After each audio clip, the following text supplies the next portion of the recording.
దేవుణ్ణి ప్రార్థించేస్తే ఈ 20 మార్కులు ఇచ్చేస్తాడేమో ఆయన అని సీరియస్గా 8th క్లాస్లో బాగా ప్రార్థన చేసేస్తే ఫస్ట్ ర్యాంక్ నాకు వచ్చేసిందండి.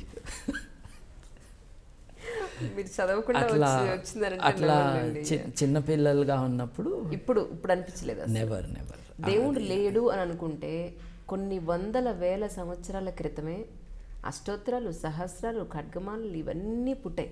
అప్పుడు మీరు పుట్టలేదు, నేను పుట్టలేదు. అసలు దేవుడే లేడనుకుంటే వీటన్నింటికీ అర్థం లేదుగా. నాకు పెద్ద క్వశ్చన్ అసలు అర్థం కాని విషయం అదే. కొన్ని వందల వేల సంవత్సరాల క్రితమే ఎన్నో సహస్రాలు, అష్టోత్తరాలు, అవతారాలు, వాటికి ప్రూఫ్లు ఇన్ని కళ్ళ ముందు మనకు కనిపిస్తున్నప్పుడు అసలు దేవుడే లేడని ఎలా నమ్ముతారు మీరు? మీరు అన్నీ కరెక్టే అండి, కానీ ప్రూఫ్లు మటుకు లేవండి. Anyway, I don't want to pick up a quarrel with you. They have value అండి. The value is in the history of religion and in literature. వాటికి లిటరరీ వాల్యూ ఉంది, ట్రూత్ వాల్యూ లేదు. ఇప్పుడు మనిషి యొక్క ప్రయాణంలో the pursuit of the divine has been an important journey. కేవలం ఇక్కడే కాదు కదా, ఈజిప్ట్లో జరిగింది, గ్రీసు సివిలైజేషన్లో జరిగింది, యూరోప్లో జరిగింది, విత్ ఇన్ క్రిస్టియానిటీ జరిగింది, అవుట్ సైడ్ క్రిస్టియానిటీ జరిగింది. రెడ్ ఇండియన్స్ ఎవరినైతే మనం అంటామో రెడ్ ఇండియన్స్ అని వాళ్ళ దగ్గర జరిగింది. Different levels of sophistication. Bhakti literature అవ్వచ్చు, ఫిలసాఫికల్ స్పెక్యులేషన్ అవ్వచ్చు, కానీ దానికి ట్రూత్ వాల్యూ ఉన్నది అని నేను నమ్మను. These are all attempts to pursue. Today the tool of pursuit is in the hands of science, not in poetry. ఒక గొప్ప హిస్టోరియన్ అంటారనమాట, it all starts in poetry and then goes on to become philosophy and finally it becomes science అని. So మీరు పాతకాలపు literature తీసుకుంటే అది poetry లెవెల్లో ఉంది. వాటిల్లో కొన్ని ఉపనిషత్తులు లాంటి వాటిల్లో it has become philosophy. But philosophy cannot lay claim to truth. When this philosophy becomes science, then you can come to the truth. Philosophy అంటే డార్క్గా ఉన్న ఒక హ్యూమన్ సిచ్యువేషన్లో అది ఎలా ఉంటుంది అన్న ఆలోచన. అది మొరాలిటీ కావచ్చు, నేచర్ ఆఫ్ రియాలిటీ కావచ్చు. And when knowledge comes, philosophy is not needed anymore. Philosophy is replaced by knowledge. మీకున్న మెంటల్ సాచురేషన్ పాయింట్కి సినిమాని చూస్తారా మీరు అసలు? ఒకప్పుడు నేను సినిమా రివ్యూస్ రాసేవాడిని అండి. అవునా? ఇప్పుడు పరిస్థితి ఏమిటో? ఇప్పుడు చాలా తక్కువ అండి. రీసెంట్గా లాస్ట్ మీ మూవీ ఏది? రీసెంట్ చూసిన మూవీ?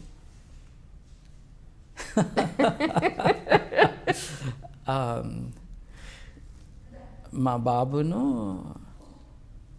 నా వైఫ్ ఇద్దరు చిన్నపిల్లలే, ఇద్దరు కలిసి జాంబీ సినిమాలు చూస్తూ ఉంటారు. అట్లా నేను మా ఇంట్లో సినిమాలు ప్లే అవటం చూశాను, కానీ I never sat down to watch. నిజానికి దీనికి ఎవరు మీనింగ్ చూడకూడదు, మీరు అన్నారు కాబట్టి చెప్తున్నాను. నేను చూసిన లాస్ట్ 2 ఫిల్మ్స్ తెలుగులో సినిమా హాల్కి వెళ్ళి చూసినవి, 2 పవన్ కళ్యాణ్ సినిమాలు. మీరు ఫ్యాన్ అని చెప్పుకోవచ్చా? లేదండి, I'm not a fan of any film actor. I'm not even interested in their personal lifes or political ambitions. కానీ చూసినవి అవి. ఒకసారి ఊరెళ్తే అత్తారింటికి దారేది సినిమాకి అందరూ వెళ్తుంటే నేను వెళ్ళాను. అంతకుముందు గబ్బర్ సింగ్ సినిమా నంబర్ 1 అది చూశాను. ఇవే నేను చాలా తక్కువ సినిమాలు చూడటం. నిజానికి సినిమా చూడటం నేను మానేసిన కారణం లైన్లో నుంచుని టికెట్ కొనుక్కోవాలి అన్న కారణంగా నేను వెళ్ళలేదు. ఏదో తప్పు చేసిన వాళ్ళలాగా అక్కడ లైన్లో నుంచుంటే ఒక గుర్ఖా వచ్చి కర్ర పట్టుకుని నువ్వు ఇట్లా నుంచో అట్లా నుంచో అని డైరెక్ట్ చేస్తూ ఉంటే I did not relish that experience. ఇప్పుడంటే మీరు నెట్లోనే బుక్ చేసుకోవచ్చు, కానీ నెట్లో బుక్ చేసుకోకర్లా, నెట్లో ఇంట్లోకి తెచ్చుకోవచ్చు సినిమా. కానీ నేను చూడలేదంటాం నిజమే, కానీ అప్పుడప్పుడు ఎక్స్ట్రాక్ట్స్ సినిమాలు చూస్తూ ఉంటాను. ఐఎమ్ టికిల్డ్ బై బ్రహ్మానందం గారి కామెడీ. అవునా? I'm tickled by it. అప్పుడప్పుడు కొన్ని డిస్టేస్ఫుల్గా ఉంటాయి, కానీ overall they make me laugh. Brahmanandam గారి హ్యూమర్ ఐ ఎంజాయ్ అండి, ఆర్ హిజ్ యాక్టింగ్. అంటే స్లాప్ స్టిక్ కానీ బాడీ షేమింగ్ చేయనివి కూడా ఇంటెలిజెంట్ అండ్ ఫన్నీ డైలాగ్స్తో ఉన్నాయి, కొన్ని ఉంటాయండి. That appeals to me. But overall I'm అంటే నాకు సినిమా అది ఇంట్రెస్టే ఉంది. నేను I have been more interested in European cinema, German and French. So నేను ఇండియన్ ఎక్స్ప్రెస్కి కాలేజ్ డేస్లో ఉన్నప్పుడు I use to right reviews. నేను హైదరాబాద్ ఫిల్మ్ క్లబ్ మెంబర్ని. చాలా దూరం వెళ్ళి సారథి స్టూడియోస్లో ప్రతి వారము కొరియన్ ఫిల్మ్స్, ఇరానియన్ ఫిల్మ్స్. మీరు లేనిది ఎక్కడని అడగండి. అంటే cinema as an art form, how to tell a story అండి. What is cinema? It's how to tell a story. అది చక్కగా ఎవరు చెప్తారు అన్నది వెతుక్కుంటూ ఉంటాం. Because story is entertaining, sometimes it is ennobling. మనం కథ విని ఆ హాల్ బయటకు వచ్చేటప్పుడు డిఫరెంట్గా బయటకు వస్తాం. సో ఆ ఎక్స్పీరియన్స్ని వెతుక్కుంటూ సినిమాని కూడా నేను దాని పట్ల అట్రాక్ట్ అయ్యి చూడటం అనేది చేసేవాడిని. తర్వాత ఒక Indian Express editor was my student, French student. అదేంటి నువ్వు రాయచ్చుగా మాకు రివ్యూస్ అని అన్నాడు. సరేలే రాస్తానని ఐ డిడ్. నీకు జర్మన్ వచ్చు కదా, జర్మన్ సినిమాలు ఎందుకు రివ్యూ చేయవు అని అన్నాడు. So Fassbinder films, Wim Wender films, అన్ని రకాలు. When we used to organise some of these film retrospectives, ఆ సినిమాటోగ్రఫీ ఏంటి, ఆ ఫిల్మోగ్రఫీ ఏంటి, వీటన్నిటి మీద దృష్టి పెట్టి I would do some unprofessional but interested reviews of these things. మనకేం పెద్ద వచ్చేం కాదు, కాకపోతే భాష వచ్చు కాబట్టి better access to this filmography. అలా అనమాట. ఈ ఎక్స్పోజ్ అయినాక specially Iranian and Korean films అవి చూసినాక Indian films, specially Telugu films చాలా ఇమ్మెచ్యూర్గా ఉంటాయి. సో నేను చూడటం మానేశాను. అంటే వెళ్ళి దెబ్బలు తింటుంది దేనికి? They are very very immaturely done. ఆర్ట్లో ఉండాల్సిన సోఫిస్టికేషన్ సినిమాలో కనపట్లేదు. ఎందుకనంటే they are not looking for sophisticated audiences. ఎక్కువ మంది టికెట్లు కొనడానికి ఎవరు వస్తారు అని అనుకుని వాళ్ళు ఇది కోరుకుంటున్నారు అని వీళ్ళు ఇమాజిన్ చేసుకుని they are getting into it. I'm not part of that. So దాంట్లో నేను లేనట్టే సినిమాల్లో. That's how it is. Okay sir, అంటే ప్రస్తుతానికి దళాలమ్మ పరిస్థితి ఏంటంటారు మీ ఉద్దేశ ప్రకారం? ఆయనకి 80 ఏళ్ళు వచ్చినాయండి. ఓకే, మళ్ళీ ఎప్పుడు పుడదామా అని ఆలోచిస్తాను. దళాలమ్మ గారిది I don't wish to be unkind, ఏదో జోక్గా చెప్పాను. దళాలమ్మ గారిని ఒకసారి ఆలోచించండి. ఆయన ఈ శాంభవి తమాషా జరుగుతున్నప్పుడు వెన్ ఐ ఇన్వెస్టిగేటెడ్ 2-3 విషయాలు నా దృష్టికి వచ్చినాయి. దలైలామా వారి లిటరేచర్లోనే ఉంది ఇది, వాళ్ళ రెగ్యులర్ పబ్లికేషన్స్లో. ఒకటేమన్నాడంటే, నేను ఈసారి చైనాలో పుట్టను, ఈసారి నేను మేబీ ఇండియాలో పుడతాను. ఏంటండి ఇదన్నా టికెట్ కొనుక్కుని వెళ్ళటమా? నేను చచ్చిపోయినాక ఈసారి చైనాలో పుట్టను, నేను ఇండియాలో పుడతాను. అరుణాచల్ ప్రదేశ్లో డిస్ప్యూటెడ్ టెరిటరీ ఉంది, ఆత్మకి తెలుస్తుందా ఏది డిస్ప్యూటెడో ఏది కాదో? అది అన్నాడు. ఏంటి తమాషాగా ఉంది అని. తర్వాత ఏమన్నాడు, మేబీ సౌత్ ఇండియా, అదేదో వెకేషన్ స్పాట్ లాగా సౌత్ ఇండియాలో పుడతానేమో అన్నాడు. తర్వాత మగపిల్లాడిగా పుట్టాల్సిన అవసరం లేదు, ఆడపిల్లగా కూడా పుట్టచ్చు నేను అని అన్నాడు. ఆ తర్వాత ఏమన్నాడు, నేను బతికుండగానే మళ్ళీ పుడతానన్నాడు. తెలివైన వాళ్ళు మీరు ఆలోచించండి, బతికుండగా ఎవరైనా మళ్ళీ పుడతారు? మళ్ళీ పుట్టాను, చచ్చిపోవాలి కదండి. శాంభవి కోసం వేసిన స్కెచ్ అది. చైనాలో కాదు, ఇండియాలో, ఇండియాలో సౌత్ ఇండియాలో, అలాగే సౌత్ ఇండియాలో కూడా ఆడపిల్లలాగా నేను బతికుండగానే. అంటే బుద్ధిజం ప్రకారము, వజ్రాయన బుద్ధిజం ప్రకారము, గెలుప్ నమ్మకాల ప్రకారం కూడా ఇది నాన్ సెన్స్. కామన్ సెన్స్ అవన్నీ పక్కన పెట్టండి.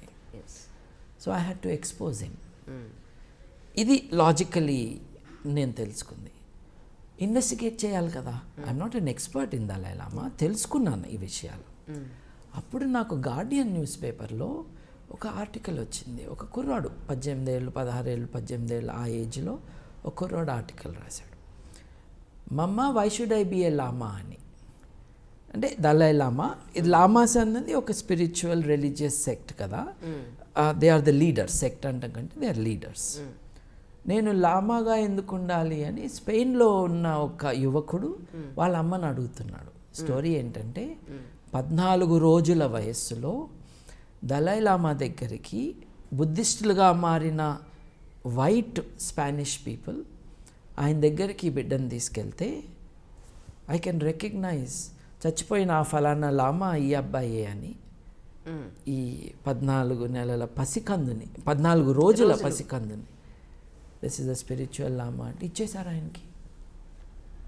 My God. ఆయనకి ఇచ్చేస్తే ఆయన తీసుకుపోయి ఎక్కడో పెట్టి ఆ పిల్లాడికి బుద్ధిజంలో ఇండాక్ట్రినేషన్ అనండి, బ్రెయిన్ వాషింగ్ అని చేస్తే ఆ పిల్లాడి 14-15 ఏళ్ళ వయసు వచ్చేటప్పటికి కొంచెం జ్ఞానం, ఆ బ్రెయిన్ వాషింగ్కి అతను పూర్తిగా లొంగిపోయిన కారణంగా ఆ స్పృహతో ఇదేంటి అసలు నేను ఇది చేయటం ఏంటి, నేను మనిషిని కాదా, అందరిలాంటి వాడిని కాదా, నన్ను తీసుకొచ్చి దీంట్లో బంధించేశారేంటి. ఈయనలాగా చాలామంది పిల్లలు ఉన్నారు ఒరిస్సాలో.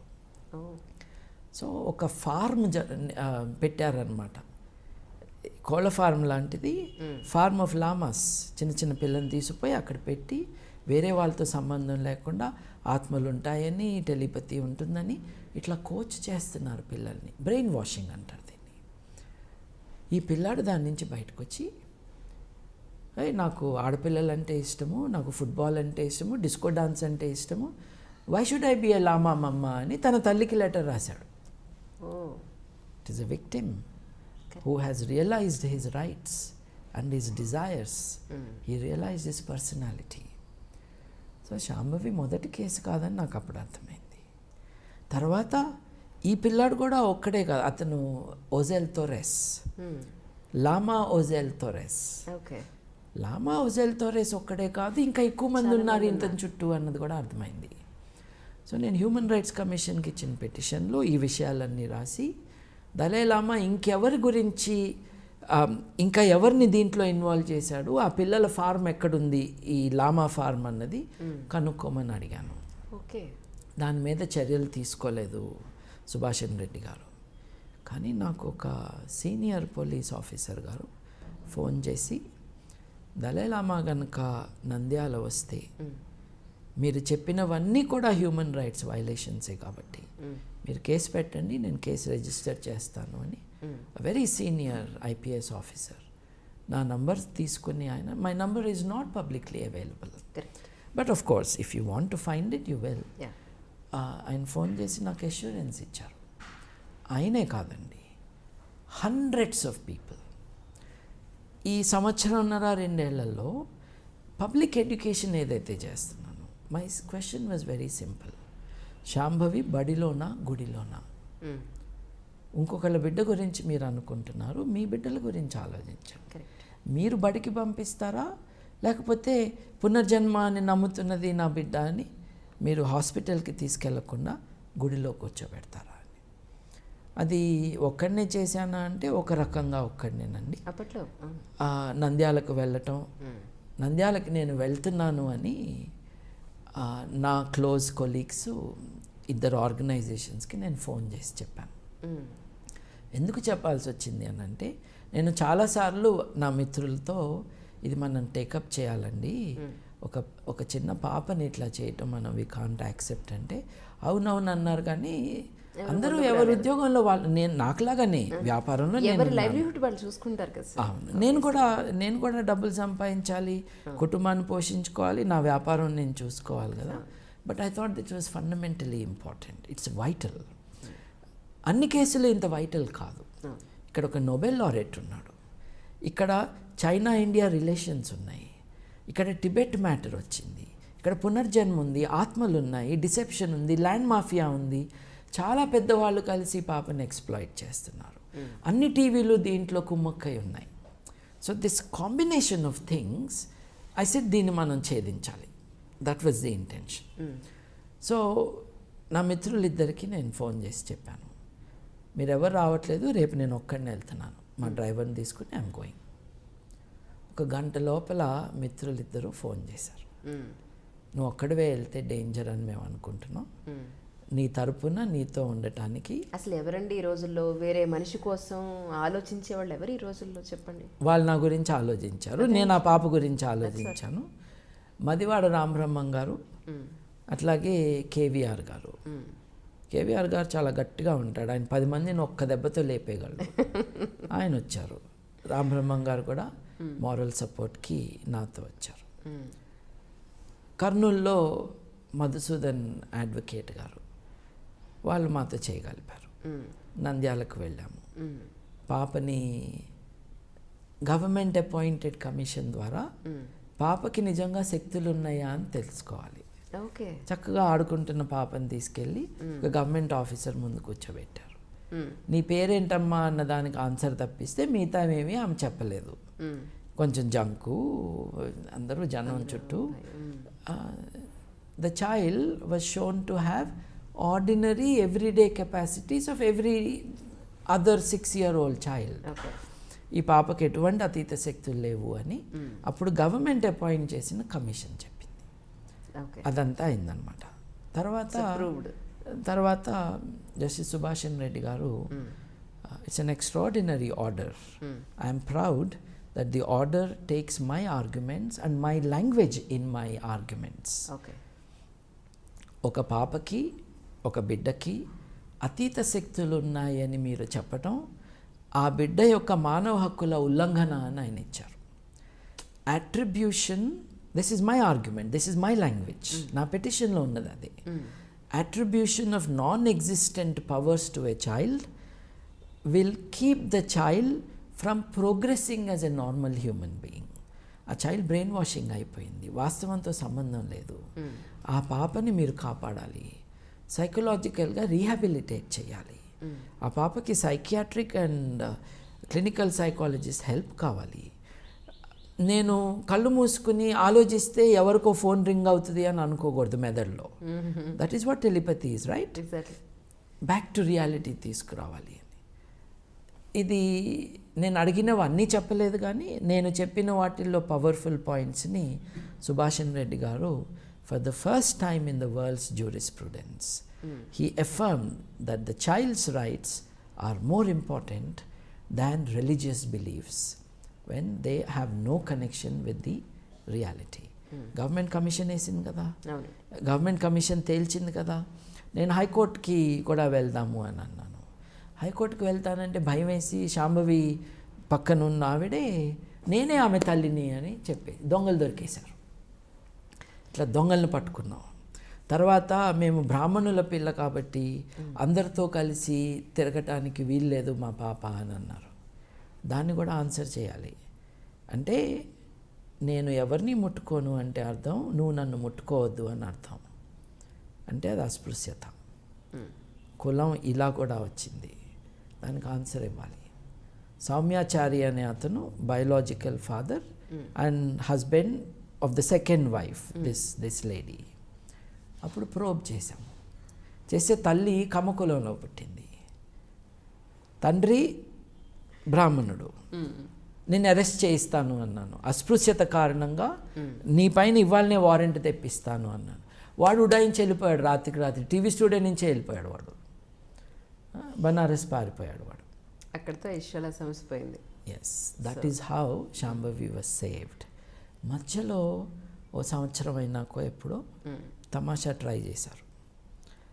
ఓ పిల్లకాకి వచ్చి టీవీ స్టూడియోలో కూర్చున్నాడు ఈ డిస్కషన్లో. ఎక్కువ మాట్లాడితే నిన్ను బొక్కలో వేస్తా అని చెప్పేవాడికి. మాట్లాడలా డిస్కషన్లో. కలెక్టర్నే ప్రాసిక్యూట్ చేయాలి అన్న ఆర్డర్స్ నేను తీసుకొచ్చాను. నువ్వు బచ్చాగాడివి, నువ్వు మళ్ళీ ఆ పాప లైఫ్తో ఆడుకుని శాంభవి గారు మౌనవ్రతంలో ఉన్నారు అని చెప్తున్నారండి. 7.5-8 ఏళ్ల పాప అంటే మౌనవ్రతం అంట. పిల్లల్ని మాట్లాడొద్దు అని కూడా కట్టడి చేస్తావా నువ్వు? కుక్కట్పల్లిలో తమాషా చేస్తున్నావా? హ్యూమన్ రైట్స్ కమిషన్ నుంచి ఆర్డర్స్ తీసుకొచ్చి కలెక్టర్ గారికి ఎటువంటి ఆర్డర్ వచ్చిందో ఆ బేసిస్ మీద నీ మీద పోలీస్ కంప్లైంట్ ఇస్తారు. ఆర్డర్ వచ్చిన తర్వాత కూడా మళ్ళీ ఎస్, తమాషా ట్రై చేశారు, ఒక టీవీ ఛానల్ ట్రై చేసింది దానికి. అంతెందుకండి, ఈ రెవల్యూషనరీ ఆర్డర్ నేను కోర్టు నుంచి, it has the powers of a civil court, human rights commission అన్నది నేను తీసుకొస్తే ఆ రోజు నన్ను ఇంటర్వ్యూ చేయకుండా ఓడిపోయిన పార్టీ లాయర్తో మాట్లాడారు ఛానల్స్ వాళ్ళు. మేము తప్పు చేస్తున్నాము అన్నది వాళ్ళకి తెలవటమే కాకుండా ఆ కుతంత్రంలో మళ్ళీ ఈయన తీసుకొస్తే ఈయన తిడతాడని భయమేసి ఓడిపోయిన వాళ్ళని కూర్చోబెట్టి ఇప్పుడు చెప్పండి మీరేం చేస్తారు. అది మనుషులను రెచ్చగొట్టడం అనాలా, లేకపోతే జరిగిన సిచ్యువేషన్ చేసుకోవడం అంటారా? మనుషులుగా స్పృహ లేని వాళ్ళు మీడియాని శాసిస్తున్నప్పుడు ఇలాగే ఉంటుంది. ప్రతి స్కాండల్లోనూ ఒక స్టోరీ వెతుక్కునే వాళ్ళు ఉంటే ఇట్లాగే ఉంటుంది. Not that everyone is like that. Yes, no, yes. I don't mean yes. everyone is that correct, way. Correct. If everyone is like that, I would not be sitting in so many TV channels. Correct. So it should not be seen as a blanket condemnation of everyone. కానీ జంకర్ అసలు ఎలా ఉండాలి, సెలబ్రేషన్గా ఉండాలి. Plus I was the first one in this country. Subhash Reddy గారు అవకాశం ఇచ్చారు కాబట్టి the first one to invoke the right to education, right to compulsory and free education. ఏంటండి కంపల్సరీ అంటారు, ఫ్రీ అంటారు అని ఒక question. Free for the child, compulsory for the state. ప్రతి పిల్లని స్కూల్లో కూర్చోబెట్టే బాధ్యత డిస్ట్రిక్ట్ కలెక్టర్ది, కంపల్సరీ ఫర్ దెమ్. చార్జ్ ఏది ఉండకూడదు గవర్నమెంట్ స్కూల్లో, ఇట్ షుడ్ బి ఫ్రీ అన్నది పాపకు కానీ బాబుకు కానీ. దీన్ని ఇన్వోక్ చేసి చట్ట ప్రకారం తీసుకురావటం. But the greatest thing is this, ఇంతమంది నన్ను అపోజ్ చేశారు కదా, చివరికి almost everybody was with me. Everybody. Dalai Lama గారికి అన్నీ తెలియకుండా హైదరాబాద్లో దిగారు విమానం. నెక్స్ట్ ఇక్కడి నుంచి హెలికాప్టర్లో నంద్యాల వెళ్ళాలి. అక్కడ ఐపీఎస్ ఆఫీసర్ గారితో నా అగ్రిమెంట్ అయిపోయింది, ఆయన నంద్యాలలో దిగుతాడు, కేసు ఫైల్ అవుతుంది అని.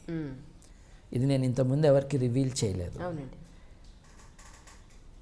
ఆయన నంద్యాల వెళ్ళలేదు, ఆయన 7-star హోటల్లో దిగాడు, అక్కడే గ్రాండ్ కాకతీయలో. సర్వసంగ పరిత్యాగం, కేవలం కాషాయ దుస్తులు, కానీ 7-star అనుకుంటా ఆ హోటల్లో ఉన్నారు. ఆయన ఒక ప్రవచనం చేయాలి, క్యాన్సిల్ చేసుకున్నాడు. ఒక గుడికి వెళ్ళి ప్రార్థన చేయాలి, క్యాన్సిల్ చేసుకున్నాడు. ఆయన తన రూమ్లోనే మునగ తీసుకుని కూర్చుని ఎవరితోనూ మాట్లాడకుండా కేవలం రోసే గారిని కలిసి, ఈయన కాళ్ళ మీద, ఆయన అందరి కాళ్ళ మీద పడుతూ ఉంటారు, ఈయన కాళ్ళ మీద పడ్డారు. ఈయనేమో మీరు వెళ్ళొద్దండి ఎక్కడికి అని చెప్తే ఇక్కడి నుంచి కర్ణాటక హెలికాప్టర్లో వెళ్ళిపోయాడు ఆయన. This I think is a great victory for human rights. Nobel peace prize ఉన్న ఆయన మానవ హక్కులకు వ్యతిరేకంగా చేస్తూ ఉంటే, ఈ దేశంలో మోస్ట్ రివియర్డ్ స్పిరిచువల్ అథారిటీ అంటే ఆయన పర్సనల్గా అటాక్ చేయకుండా పబ్లిక్ ఎడ్యుకేషన్తో ఒక ప్రెషర్ క్రియేట్ చేసి మీడియా వాళ్ళను కూడా వారు చేస్తున్న ఎర్రర్స్ ఏంటో politely but also very firmly and strictly చూపించి అందరినీ మానవ హక్కులకు అలైన్ చేయగలగటం ఇన్ ఏ క్యాంపెయిన్ వితౌట్. ఆ రోజు కర్నూలుకి, ఇది నంద్యాలకు కర్నూలుకి వెళ్ళిన పెట్రోల్ ఖర్చులు తప్పించి ఏమీ కాలేదు. హ్యూమన్ రైట్స్ కమిషన్కి 2-3 సార్లు వెళ్ళాము, మా డ్రైవరు నేను వెళ్ళాము, అంతకు మించి ఏమి ఖర్చు కాలేదు. Because human rights have a moral compulsion. The compulsion of human rights is we should all defend them. మన హక్కులు ఎట్లా సాధించిన విజయం అని చెప్పాలి, ఒక విధంగా చెప్పాలంటే ఆ పాప కోసం చేసిన ప్రయత్నాల యొక్క విజయం. నేను ఒక్కడనే కాదండి, దేర్ ఆర్ అదర్స్. సార్, అలాగే మిమ్మల్ని ఇంకోటి అడగాలి. ఇప్పుడు బ్రహ్మంగారు ఎక్కడ పుట్టారు, ఆయన కాలజ్ఞానం ఏమేమి రాశారు, ఒక 20 ఏళ్ల తర్వాత లేదా ఒక 100 ఏళ్ల తర్వాత ఏం జరుగుతుంది అనేది ఆయన బ్రహ్మంగారి కాలజ్ఞానంలో రాశారు. ఆ పుస్తకం నేను చూడలేదు, మీరు నేను చూసారని అడగండి, నేను నిజంగా చూడలేదు. సినిమాలో కానివ్వండి, బయట వాళ్ళు చెప్పే విషయాల్లో కానివ్వండి, మీరు దాన్ని కూడా అబ్జెక్ట్ చేశారు. బ్రహ్మంగారు కాలజ్ఞానం అనేది కాదు, ఆయన కూడా లేదు అని ఏ విధంగా మీరు చెప్పగలిగారు? అక్కడ యాక్చువల్లీ ఆయన పుట్టిన ఊరు ఉంది, ఆయన రాసిన పుస్తకం కూడా ఉంది కదా, కాదంటారా?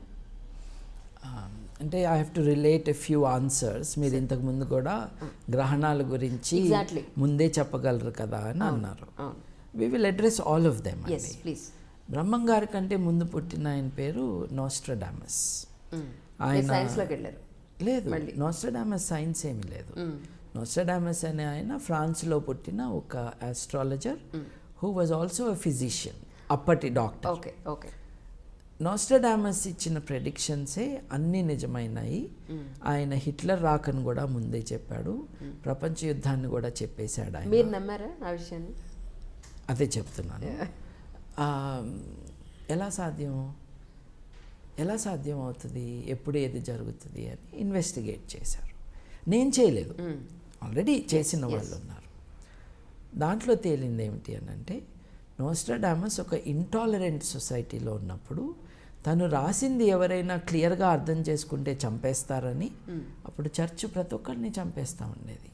ఇప్పుడు ఆఫ్ఘనిస్తాన్లో కూర్చొని కవిత్వం రాస్తా అంటే వాళ్ళు కుదురుతుందా? తాలిబాన్ వాళ్ళు లేపేస్తారు.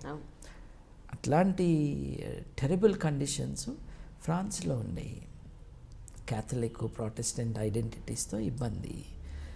ఈయనేమో ఇంగ్లండ్లో ఉన్న ప్రొటెస్టెంటిజం వైపు మొగ్గు చూపుతూ ఉండేవాడు నోస్ట్రడామస్.